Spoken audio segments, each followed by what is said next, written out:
Good morning mga ka-realtor, another house, another day. So nata karon sa Intalio Estates Subdivision. So located at Barangay Kanituan, Cagayan de Oro City. So kini siya nga model unit, mao ni siya ang presko. So naa siya lot area nga 66 square meter, 45 square meter nga floor area. So kini siya nga unit naa siya 2 bedroom and 2 toilet and bath. So makita ninyo diri sa front kini, so naa siya sit back from here to there. So naa siya 3 meters nga sit back. So diri siya pwede nimo ni siya himuon diri og i-close nimo ni siya. So himuon nimo i-close nimo ni para extended ang imuhang living area, no? So extended siya. Pwede ra siya. Kita mo aning sa ihang pikas nga nakaingani, oh. So naka-gated. So pwede siya ingani on or pwede nimo siya i-close para dire magamit nimo ni siya. Kung nakabisita, pwede nimo dire sila i-kuan, entertain dire nga side, no? So kini sa dire sa kilid. So naa siya carport. So dire ang carport. So naa siya dire pwede maka-park ang SUV dire. Any kind of SUV pwede siya maka-park dire na side. So kini dai siya nga model unit. Ang iyang total contract price ani is 3.4 million.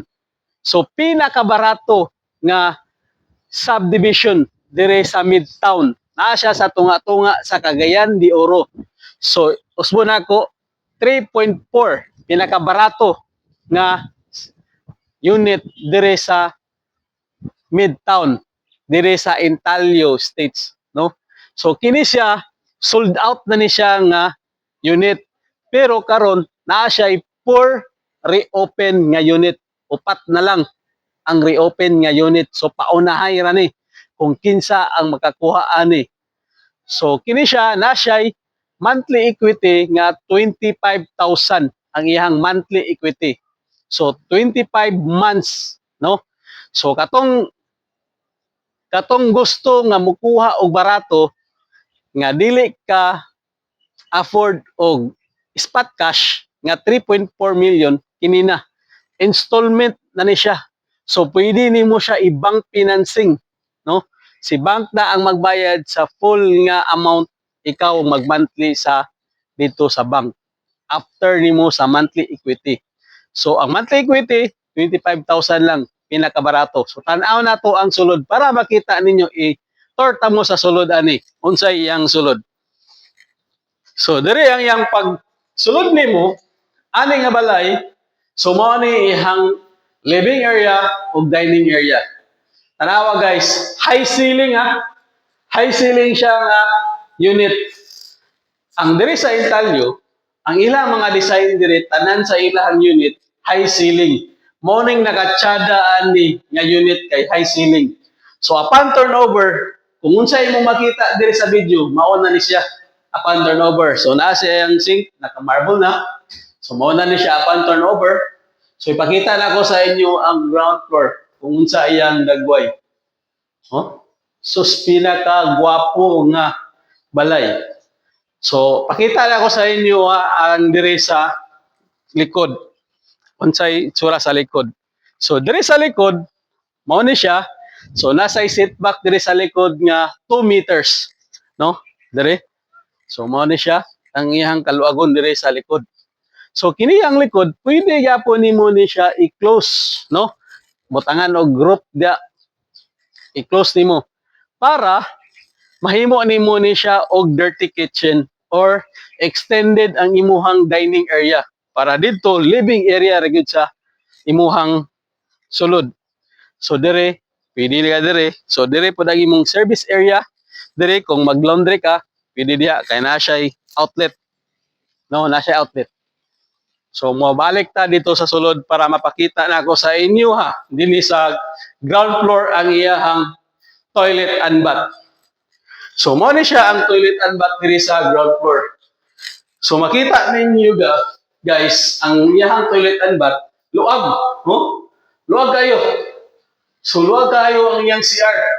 Dili pareha sa uban gitawag nga piot ang iyang CR, kini luag. So naka-tiles na, so nanay shower, so kumpleto upon turnover.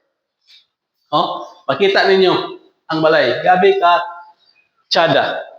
So adto ta sa second floor para makita ninyo unsay itsura sa second floor. Kay naa dito ang duha ka bedroom sa second floor.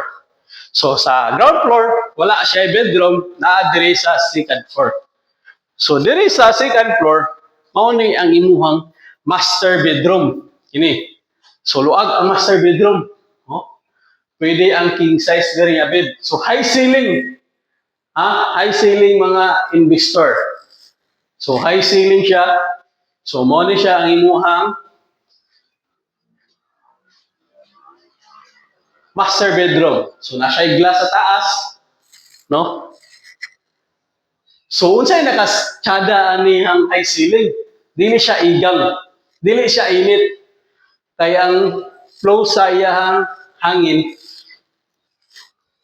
kuha lang siya, balik-balik ano. So dili siya init, no? So mao ni siya dire sa second floor ang first nga bedroom. So mao ni siya ang second bedroom. Oh. So luag gyapon ang iyang second bedroom. So kini siya insakto gini siya sa bag-ong nagbinyo katong isa pay anak, duha pay anak, kini insakto gid ninyo.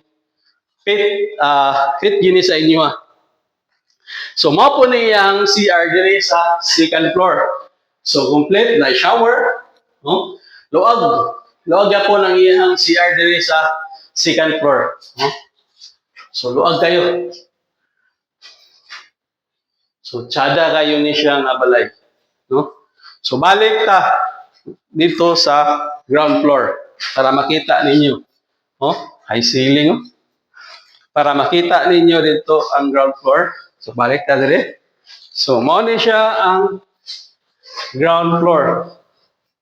So mao ni siya ang view. Pagkatsada. So nasa window.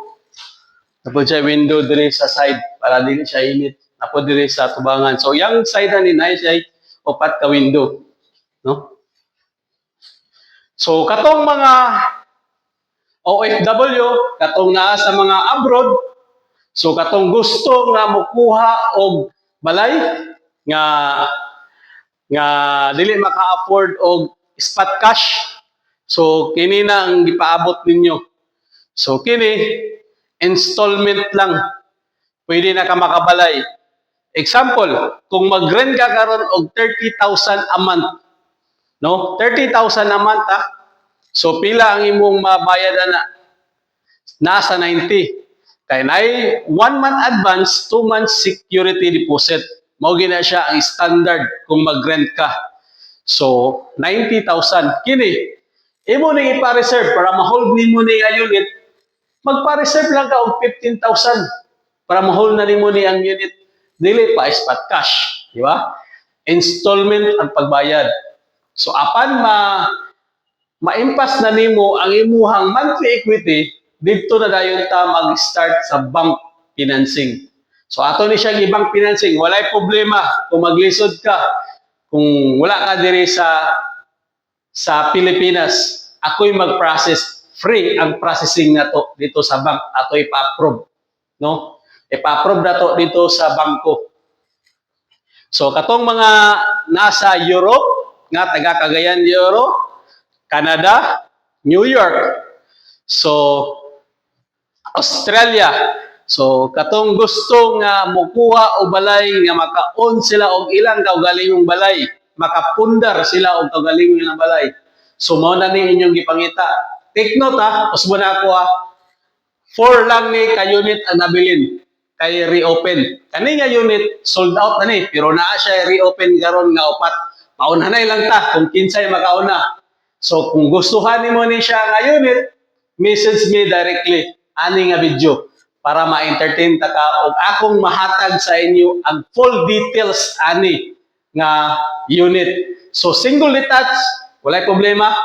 So walay problema, dili siya spot cash. Kung unsay imong nakita ani sa video, mauni siya ang balay upon turnover sa inyoha.